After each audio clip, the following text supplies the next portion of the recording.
নমস্কার প্রিয় দর্শক বন্ধুরা, রিম্পাস কিচেন উইথ গার্ডেনের আর একটা নতুন রেসিপিতে তোমাদের সবাইকে স্বাগত। আর আজকে বানাবো চালের লাড্ডু বা চালের নাড়ু। তো সকাল সকাল রেডি হয়ে গেছি। আর সেই ঠাম্মা দিদিমারা কিন্তু এই লাড্ডু বানাতো। তো বন্ধুরা, তোমরা প্লিজ একদম প্রথম থেকে ভিডিওটা শেষ পর্যন্ত দেখতে থাকো আমি কিভাবে এই চালের লাড্ডু বা নাড়ু বানাচ্ছি।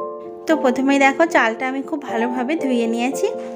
চালটা হচ্ছে বাড়িতে যে নর্মাল ভাত করা হয় সেই চাল দিয়েই কিন্তু করব। চালটা আমি ভালোভাবে ধুয়ে এবার দেখো একটা প্যান গরম করে তার উপরে দিয়ে দিয়েছি। এবার চালটা খুব ভালোভাবে ভেজে নেব। চালটা একদম লাল করে ভাজবো যতক্ষণ না পর্যন্ত প্রত্যেকটা চাল অল্প অল্প মুড়ির মতো ফোটা শুরু হয়। তো এইভাবে একদম গ্যাসের ফ্লেমটা মিডিয়াম দিয়ে আমি কিন্তু অনবরত নাড়তে থাকবো। একটা পর্যায়ে এসে দেখো বন্ধুরা, চালগুলো কিন্তু অনেকটাই সব ফুটে অনেকটা মুড়ির মতো, বা মুড়ির মতো অতটা না ফুললেও ছোট ছোট অনেকটাই ছোট ছোট মুড়ির মতো ফুলে গেছে দেখো। তো আমি আরও কিছুক্ষণ ভেজে নেব, নিয়ে কিন্তু এটাকে নামিয়ে দেব। তো এবার দেখো, তোমাদেরকে যেমনই বলেছিলাম প্রত্যেকটা চাল দেখো একদম ফুটে গেছে আর একদম লাল একটা কালার এসছে। তো আমি এবার এগুলোকে শিলে কিন্তু গুঁড়িয়ে নেব।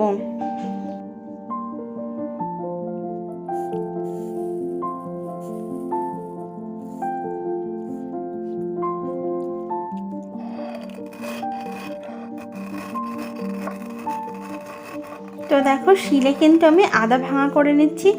একদম এই চালগুলোকে কিন্তু পুরোপুরি গুঁড়ো করছি না।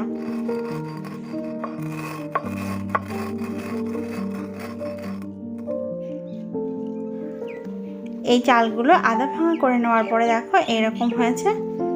এরকমভাবে আমি শিলে গুঁড়িয়ে নিয়েছি।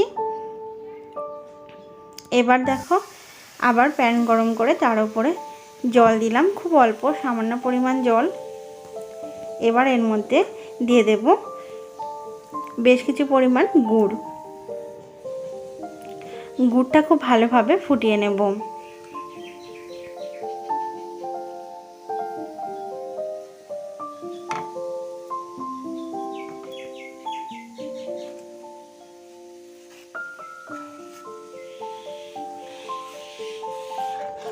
গুড়টা দেখো খুব ভালোভাবে ফুটিয়ে নিয়েছি।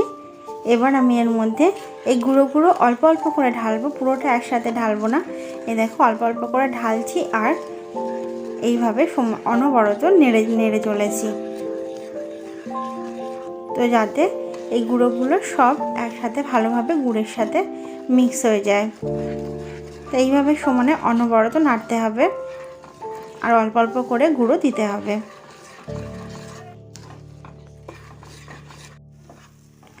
তো দেখো তারপর আমি বেশ কিছুক্ষণ জাল দিয়ে নিয়েছি, প্রায় 2 থেকে 3 মিনিট। তারপরে দেখো এটা একদম ঝরঝরে হয়ে গেছে, জলটা অনেকটাই টেনে গেছে। তো এবার আমি এটাকে নামিয়ে নেব।